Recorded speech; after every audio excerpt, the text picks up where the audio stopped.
Price the Lord, ஹல்லேலூயா. கிறிஸ்துவுக்குள் பிரியமானவர்களே, இந்த அருமையான காலை வேளையிலும் தேவ சமூகத்துக்கு வந்த உங்கள் ஒவ்வொருவரையும் இயேசுவின் இணையற்ற நாமத்தினாலே அன்பின் வாழ்த்துக்கள். இந்த நாளிலும் யோபு 23 அதிகாரம் 10 வசனத்தை அடியேன் வாசிக்கிறேன். நான் போகும் வழியை அவர் அறிவார், அவர் என்னை சோதித்த பின் நான் பொன்னாக விளங்குவேன். ஆமென், ஹல்லேலூயா. அருமையான காலை வேளையில் இந்த வார்த்தையை நாம் வாசிக்கிறோம் பாருங்க. யோபு விதமாய் சொல்லுகிறார், நான் போகும் வழியை கர்த்தர் அறிவார், என் தேவன் அறிவார், என்னை உண்டாக்கினவர் அறிவார். அந்த வழியில் நான் எப்படி நடக்கிறேன், எவ்வளோ தேவனுக்கு உண்மையாக இருக்கிறேன் என்பதெல்லாம் அவர் அறிந்து என்னை சோதித்து பார்த்ததுக்கப்புறம் பொன்னாக நான் விளங்குவேன் என்று தன்னை குறித்து அவர் அருமையான சாட்சி இந்த காலை வேளையில் சொல்லுகிறார். பாருங்களேன், இந்த இடத்துல பார்த்தீங்கன்னா அவருக்கு நேரிட்ட உபத்திரவங்க இந்த பூமியில் வேறு யாருக்குமே நேரிட முடியாது. யோபுடைய நிலைமையை பார்த்தோம்னா எல்லா ஆசீர்வாதமும் இழந்து போகிறது. குடும்பங்களில் பார்த்தீங்கன்னா எல்லாராலும் வெறுக்கப்படுகிறார்.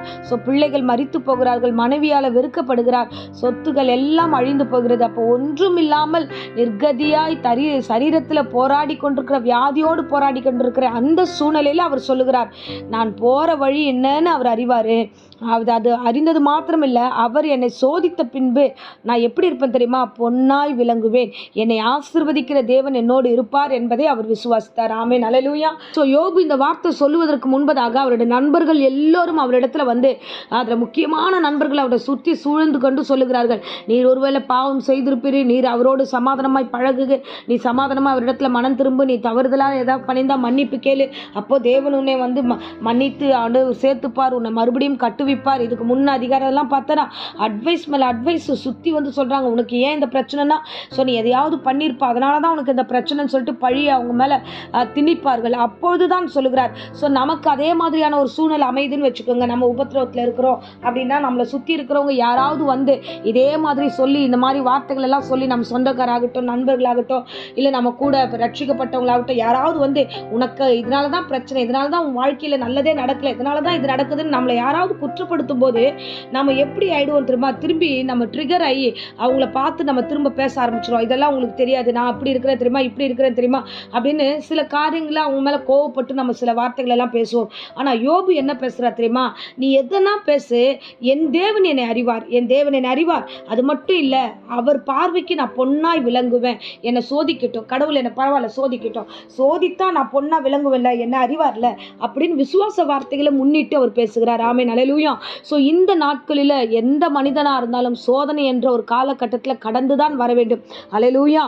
சோதித்த பின்பு தான் நம்ம பொன்னாக விளங்க வேண்டும். ஆமென். ஒரு வசனம் சொல்கிறது, அவர் உட்கார்ந்து வெள்ளியை புடமிட்டு சுத்திகரிப்பார்ட்டு. உட்கார்ந்து ஆண்டவர் இந்த பிள்ளையை தரமுள்ள பிள்ளைகளாய், ஆசீர்வாதம் பிள்ளைகளாய், தகுதியான பிள்ளைகளாய் மாற்ற வேண்டும் என்று ஆண்டவர் விரும்புகிறார். ஆமென். சில நேரங்களில் கர்த்தர் அனுபவித்திருக்கிற சோதனைகள் எல்லாமே நம்மை சாட்சியாய் உலகத்துக்கு காண்பிக்கிறதா. இப்போ யோபுக்கு நடந்த சோதனை பார்த்தீங்கன்னா கடைசியில் அவர் இரட்டத்தனையான ஆசீர்வாதங்கள் பெற்றுக்கொண்டார், அதை யாரும் பேசுறதே இல்லை. அந்த ஆசீர்வாதம் வந்த பொழுது அவர் எவ்வளவு மனமகிழ்ச்சியா இருந்தார். முன்பிருந்த மரியாதை காட்டிலும் மரியாதை கூடுகிறது, முன்பிருந்த ஆசீர்வாதத்தை காட்டிலும் இரட்டத்தனையான ஆசீர்வாதம் கூடுகிறது. அப்பேற்பட்ட நிலையில கர்த்தர் அவனை முன்னிலைமையிலும் பின்னிலைமை முழுவதுமாய் மாற்றப்பட்டிருக்கிறது. ஆமென், ஹல்லேலூயா. அன்பானவர்களே, தேவனாகிய கர்த்தர் நமக்கு என்று ஒரு காரியத்தை அனுமதித்திருந்தா, ஒரு ட்ரைனஸ் இருந்திருக்கலாம், ஒருவேளை பலவீனமா இருந்திருக்கலாம், ஏதோ ஆண்டவர் பேசுறது புரியாம நமக்கு ஒரு வேலை இருக்கலாம், இல்லை சோதிக்கப்பட்டது போல நம்மளுடைய சூழ்நிலைகள் இருந்தால் நீங்கள் எதை குறித்தும் கலங்கப்பட வேண்டிய அவசியம் இல்லை. யோபு எவ்வளவாய் கடந்து வந்தாரோ அதை காட்டிலும் அவரை போல இல்லை, அதை காட்டிலும் மேலான கிருபைகள் நமக்கு கொடுக்கவும் அவர் வல்லவராக இருக்கிறார். யோபு மாதிரியெல்லாம் நம்ம சந்திச்சோம்னா இந்த தினத்தில் இருக்கவே முடியாது. ஆனால் தேவனாகிய கர்த்தர் நம் மீது இரக்கமாக இருந்து இந்த பிரசங்கத்து மூலமாக உங்களோடு கூட பேசி கொண்டிருக்கிறார். ஆமென், ஹல்லேலூயா. நீங்கள் பார்த்தீங்கன்னா பவுல் விதமாக சொல்லுகிறார், 1 கொரிந்தியரில் நம்ம வாசிக்கிறோம், மனுஷருக்கு நேரிடுகிற சோதனையை அல்லாமல் வேறே சோதனை உங்களுக்கு நேரிடவில்லை, தேவன் உண்மை உள்ளவராய் இருக்கிறார், அவர் உங்களை திராணிக்கு மேலாக உங்களை சோதிக்கப்பட மாட்டார். ஆமென், ஹல்லேலூயா. அதுக்கு இடமும் கொடுக்க மாட்டார். அப்படி ஒருவேளை சோதனை வந்துருச்சுன்னா அந்த புதிய ஏற்பாட்டு காலத்தில் அந்த சோதனையை நீங்கள் தாங்கத்தக்கதாகவும் அந்த சோதனையோடு கூட தப்பித்து கொள்ளத்தக்கதாகவும் போக்கையும் கர்த்தர் உண்டாக்குவார். எந்த சோதனையில் இப்போது இருக்கிறீர்களோ அதிலிருந்து வெளியில் வருவதற்கு வழியும் போக்கையும் கர்த்தர் நிச்சயமாய் தருவார். திடமனதாக இருங்க, இதுதான் பவுல் சொல்லுகிறார். சோதனையில் நீங்கள் வந்து மாட்டி இருந்தீங்கன்னா அந்த சோதனையை தப்பித்து போக கிருபையின் நாட்களில் நாம் இருக்கிறோம். கர்த்தர் நிச்சயமாக நம்ம நடத்துவார். ஆமென். அல்லேலூயா. ஆகையால் நம்முடைய ஆவிக்குரிய வாழ்க்கை எப்படி இருக்கணும்னு தேவன் விரும்புகிறார்னா, யோபு பேசின இந்த வார்த்தையின்படி, நான் என்னானாலும் சரி என்னை கர்த்தர் அறிவார், அவர் என்னை சோதித்த பின்பு நான் பொன்னாக விளங்குவேன் என்ற சாட்சியாய் நாம் சொல்லுவோம் என்று கர்த்தர் எதிர்பார்க்கிறார். இந்த உபவாச நாட்கள் நாம் கடந்து போய்கொண்டே இருக்கிறோம். ஸோ இந்த 40 நாளில் நீங்கள் ஓடி வருகிறீர்கள். உங்கள் குடும்பத்திற்காக, தேசத்திற்காக, சபைக்காக ஓடுகிற இந்த ஜெபங்கள் ஒரு நாளும் வீணாய் போகாது. சோதனைக்கு மத்தியில், வேதனைக்கு மத்தியில் வீட்டின் காரியம் ஒழுங்காகவே மாறலை, ஸோ எந்தெந்த காரியம் நடக்கவே இல்லைன்ட்டு புலம்பிட்டே இந்த வேளையில் ஜெபத்தில் இருந்தாலும், என் தேவனாகிய கர்த்தர் உங்களை பொன்னாய் விளங்கச் செய்து இரட்டத்தனையாக யோபு ஆசீர்வதித்து போல உங்களை ஆசீர்வதித்து உங்களை சிறந்தெடுக்கும்படி செய்வார். உங்களுடைய ஜெபங்கள் ஒரு நாளும் வீண் போகாது. தேவன் தாமே உங்களை ஆசீர்வதித்து சமாதானத்தோடு வழி நடத்துவார். ஆமென். ஸோ கர்த்தர் அறிவார், அவருக்கு சாட்சியாய் பொன்னாய் விளங்க நீங்களும் சகிப்புத்தன்மையோடு தேவ சமூகத்தில் காத்திருங்க. கர்த்தர் பெரிய காரியங்களை செய்வார். ஆமென். இப்பொழுதும் அடியேன் உங்களுக்காக ஜெபிக்கிறேன். அன்பு ரட்சகா, அந்த அருமையான தருணத்தில் பிரசங்கத்தை கேட்ட ஒவ்வொரு பிள்ளைகளையும் ஆசீர்வதிப்பீராக.